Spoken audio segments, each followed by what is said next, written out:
Alors, on me parle souvent de mes connaissances médicales. Ce qu'il faut savoir aujourd'hui, c'est que pourquoi je transmets ce que j'ai appris pendant 25 ans d'expérience sur le terrain, c'est parce que dans le corps médical, on est devenu très spécialisé et surtout on considère que le corps est défaillant.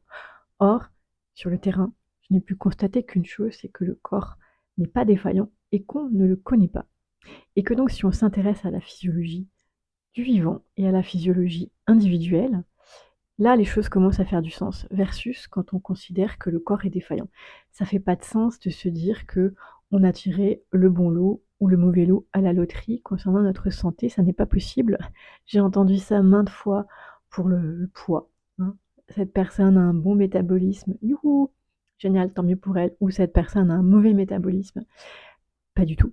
Si tu as suivi mes vidéos, tu sais que le poids, c'est tout sauf une histoire de poids, c'est-à-dire que ça n'a rien à voir avec le sport et l'alimentation.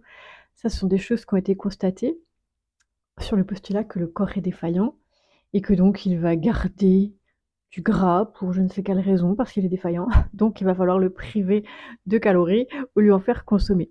Faux, archi faux, le corps est intelligent, s'il stocke du gras qui est une réserve énergétique, c'est parce qu'il en a besoin. Et à partir du moment en fait où on raisonne dans l'intelligence du corps, beh, tout fait sens. En tout cas, moi je suis quelqu'un qui aime beaucoup faire la remise en question.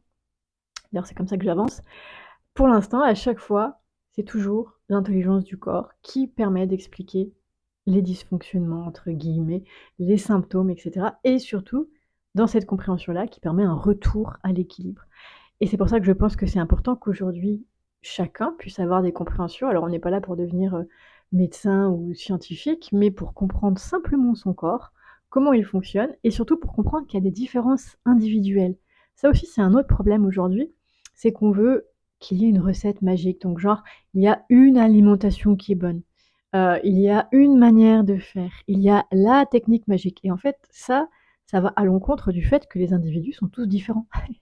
Nous sommes tous différents, il n'y a pas un individu pareil, nous n'aimons pas les mêmes choses, nous n'avons pas les mêmes centres d'intérêt et cetera. Alors, il y a des gens qui ont on va aimer des choses communes, mais on a chacun notre individualité et donc il en va de même pour la physiologie.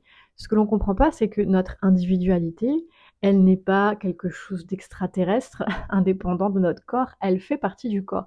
C'est-à-dire que le corps physique et notre identité, notre personnalité, notre âme, appelle-le comme tu veux, vient d'une seule et même chose qui est notre physiologie. C'est notre physiologie qui crée nos pensées et qui crée notre physique apparent.